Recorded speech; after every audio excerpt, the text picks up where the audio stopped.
লখিমপুৰত সক্ৰিয় নকল সোণৰ চক্ৰ।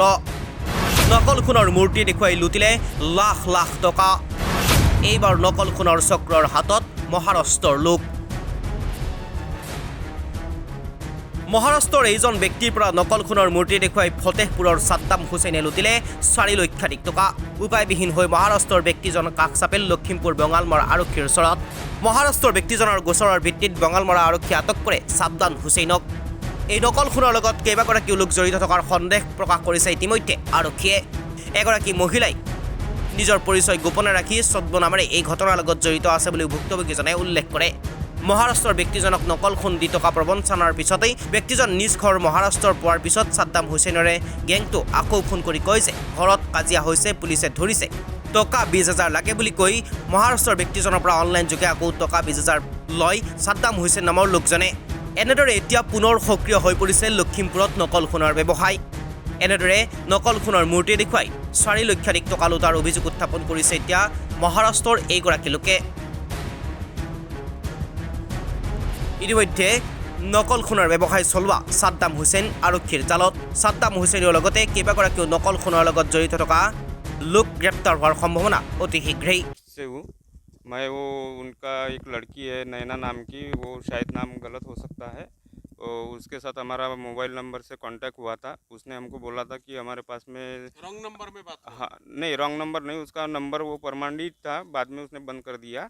तो उसने बताया था कि हम लोग मजदूरी का काम करते हैं सारे लोग, तो मजदूरी करते करते हमारे गुंगा भाई को ये सोने का ईंट मिला है, तो हम लोग वहाँ से फिर अपने गांव में आके रहने लग गए। जब से ये काम में कहीं जाता नहीं है, घर में ही सोया रहता है, रात भर बीड़ी पीते रहता। हम लोग बहुत गरीब है, हम पढ़े लिखे नहीं है, हमको कुछ समझता नहीं है।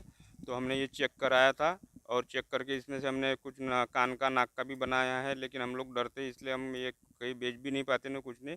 तो इसलिए हमको आप 10 लाख रुपए बोले थे उन्होंने, 10 लाख देने के लिए। तो हमने बोले थे कि 5 लाख रुपए देंगे। इन्होंने एकदम फैमिली टाइप का हमारे साथ 1.5-2 महीने तक बातचीत किया, फैमिली टाइप का व्यवहार किया। हमने भी इनके साथ फैमिली टाइप का व्यवहार किया। तो हमको थोड़ा हमारी भी गलती हो गई कि हम लोग लालच में आ गए। तो हम लोग आ गए इधर 4 तारीख को यहाँ पर आए बंदरदुआ आए, वहाँ पे होटल में रुके थे। फिर वहाँ पे वो एक ऐनुल हक नाम का लड़का, उसके साथ में एक लड़का ड्राइवर था, वो ऑल्टो रेड कलर की गाड़ी लेके आया था हमको लेने के लिए। उसने हमको लालूक होते हुए कच्चे रास्ते से बहुत अंदर तक गांव में लेके गए। जो गांव एक थोड़ा सा साफ़ सुथरा था, वहाँ ईंटे के रास्ते थे, और वहाँ पे एक घर में लेके गए। वहाँ पे हमारे लिए खाना वगैरह बनाया उन्होंने, हमने खाना वगैरह खाए। खाना वगैरह खाने के बाद में वहाँ पे गए, तो वहाँ पे भी उनका बिहेवियर ऐसा था कि जैसे कि हमको सही में ऐसा लग रहा था कि ये एक हमारे फैमिली के मेम्बर है। हम लोग इतना मतलब हमारे आँख के ऊपर इतनी पट्टी बन चुकी थी, हम भी मतलब गलत है ये हम भी मानते हैं। लेकिन हम जब यहाँ से वापस गए, नागपुर पहुँचे हम लोग, तो नागपुर पहुँचने के बाद में आपको क्या दिया था वो ईंट दिया था, उसमें पीछे में जीसस का वो प्लस वाला चिन्ह था। ईंट मतलब बूट? हाँ, बोट वो दिया था। तो फिर हम लोग गए, नागपुर जाने के बाद में हमने इनको कॉल किया कि हम लोग पहुँचे बोल के। तो इन्होंने एक कितना दिया? हाँ, यहाँ पर हमने इनको 3.5 लाख रुपए कैश दिया और एक ओप्पो का मोबाइल फ़ोन दिया। वो लड़की के लिए एक ड्रेस लाए थे, उसके भाभी के लिए एक साड़ी लाए थे। ये टोटल 6 लोग है, ये 2 लेडीज 4 जेंट्स और हाँ 2 बच्चे थे। और 30,000 रुपये हमने इनको यहाँ पर उसके वो ऐनुल हक के QR कोड पे 30,000 रुपये दिए थे। और यहाँ से नागपुर जाने के बाद इनको पहुँच गए बोल के फ़ोन किया था, तो इन्होंने एक नई कहानी बताया हमको कि हमारे घर में झगड़ा हो गया था, गांव वालों ने हमारे यहाँ पे मारपीट किया और हमारे भाई को और गुंगा को पुलिस वाले पकड़ के लेके गए। तो हमको उनको छुड़ा के लाना है, तो हम फिर से डर गए थे कि ये पुलिस में गया है तो ये कुछ बता देगा तो हम भी लफड़े में आ जाएंगे। ये डर के मारे से हमने वो बोल रहा था ऐनुल कि मेरे पास 20,000 है, आप 20,000 रुपये दो, मैं भैया को छुड़ा के लाता हूँ और आपसे बात कराता हूँ। तो मैं डर के मारे उसको 20,000 रुपये भी दे दिया और मैं हमारे मोबाइल में जो वीडियो फ़ोटोज़ होते हैं वो हमने डिलीट कर दिए थे। तो फिर दूसरे दिन ना इनका फ़ोन आया ना कोई पुलिस वाले का फ़ोन आया, तब हमको ऐसा लगा कि कुछ तो गड़बड़ है। तो हम देख रहे थे कि शायद या तो पुलिस वाले का फ़ोन आएगा हमको या फिर इन लोगों का फ़ोन आएगा, क्योंकि इनको हमको वापस जाने के बाद में 1,20,000 और देने थे हमको। तो इनका पैसे के लिए भी फ़ोन नहीं आया, ना पुलिस का फ़ोन आया, तो हमको डाउट हुआ। तो फिर हम चेक करने गए एक नामी ज्वेलर्स के पास में हमारे यहाँ पे, तो उन्होंने हाथ में पकड़ते बराबर ही बता दिया कि ये नकली सोना है बोल के। तो उसके बाद में मैं थोड़ा डिप्रेशन में आ गया था कि मेरे साथ इतना बड़ा फ्रॉड हुआ है। तो मेरे को ये बात की जिद लग गई कि मेरा तो 4 लाख गया है, मैं तो फंस चुका हूँ, लेकिन मेरे जैसे मैं रिकवर कर लूँगा। दूसरा मेरे जैसा अगर दूसरा कोई गरीब आदमी अगर फंस जाएगा तो उसको मरने की नौबत आ जाएंगी। तो मेरे को इस बात की जिद लगी थी, तो मैंने चौकसी की। सभी लोगों ने मेरे को बोला कि इसका कुछ नहीं होगा, कुछ नहीं होगा, कोई मिलते नहीं, कोई छपड़ते नहीं। लेकिन मैंने हिम्मत नहीं हारा, मैं यहाँ तक आया और मैं अपना गूगल से नंबर निकाल के मैंने बंदरदा पुलिस स्टेशन के कुंवर साहब है उनसे बात की। उन्होंने मैंने जैसे बताया उन्होंने मेरे को कोऑपरेट किया, उनका बहुत मेरे को सहकार्य रहा है। कुंवर साहब है वो, उन्होंने मेरे को बुलाए, आप यहाँ पे आ जाओ, बोले एफआईआर दर्ज कर दो, बोले एफआईआर दर्ज करने के बाद में हम पूरी कार्रवाई करेंगे बोले। मैं यहाँ पे जब आया बंदरदवा में आया तो मैं उनके पास गया। मैं जाते ही उन्होंने कार्रवाई शुरू कर दी, मेरे को लेके गाड़ी से एक रोड दिखाया, लेकिन मेरे को रोड कुछ समझ में नहीं आ रहा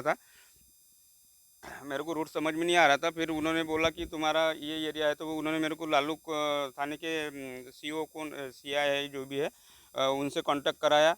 उन्होंने भी मेरे को मदद की। उन्होंने भी एक लड़का मेरे साथ में दिया, मेरे को रास्ता ढूंढने में मदद करने। 2 दिन वो लड़का मेरे साथ दिन भर घुमा।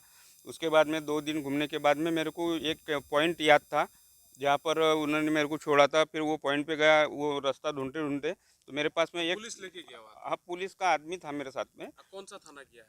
लालूक थाना से उन्होंने मेरे को मदद की है कि कहाँ पर है, जाओ ढूंढो बोल के, जब मिलेगा तो अपन कार्रवाई करेंगे। तो हमारे पास में एक वीडियो था उसका, गूंगा का वीडियो है मेरे पास में, 5-6 वीडियो है, वो बात करते हुए मैंने बनाया था गूंगा का। तो वो वीडियो मैंने उधर जाके 2-4 लड़कों को दिखाया, तो उसमें से कोई लड़का है, मैं जानता नहीं उसको, उसने भी मेरे को अच्छा सहकार्य किया है।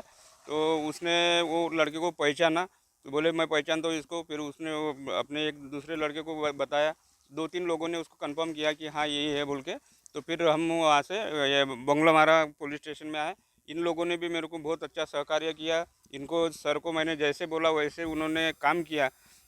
उसका नंबर वो गूंगा जो बना था, सद्दाम हुसैन नाम है उसका वाला, उसका नंबर लेके उसको इसमें लोकेशन में डालने के लिए मैंने बोला उनको, तो उन्होंने वैसा ही किया। मैं बोला उनके घर में अगर जाओगे तो वो भाग सकता है और घर मेरे को रास्ता भी मालूम नहीं है, तो आप उसका नंबर लेके लोकेशन में डाल दो। लोकेशन में डालने के बाद में हम सीधा घर में गए। उसके घर का मेरे को फ़ोटो मिल चुका था, तो मैंने हाँ, तो वहाँ पे मैं खुद गया था। हाँ, बंगलमारा पुलिस पकड़ा है। यहाँ के जो भी सी साहब लोग हैं उन्होंने मेरे को बहुत सहकार्य किया। मैंने जैसे बोला वैसा उन्होंने काम किया। मैं उनका बहुत बहुत धन्यवाद करना चाहता हूँ, तीनों पुलिस स्टेशन का। इन्होंने मेरे को बहुत सहकार्य किया। मेरे को पैसे की कोई ये नहीं है, लेकिन इन लोगों को पकड़ा है और मैं आशा करता हूँ, हाँ, मैं सक्सेस हो गया अपने मिशन में। और मैं आशा करता हूँ कि बाकी के सारे लोगों को पकड़ के अंदर डालेंगे और उचित कार्रवाई करके इनको अच्छी कड़ी से कड़ी सज़ा दी जाए, ये मैं सबसे मैं अनुरोध करता हूँ। निश्चित। লখিমপুৰৰ পৰা হাবিজুল ইছলামৰ প্ৰতিবেদন, এনি টক্স।